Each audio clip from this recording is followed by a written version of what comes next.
歡迎收睇安全帶教學。首先我哋要檢查安全帶，檢查有冇破損嘅跡象，同埋個扣可唔可以做到開關同埋扣緊嘅動作。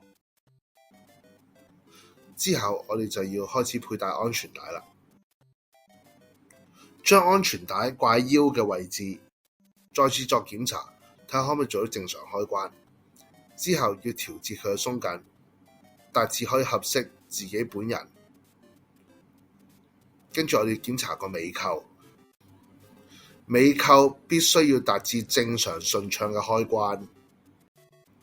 最後就係檢查尾繩，尾繩必須要完整無缺，並冇任何破損痕跡。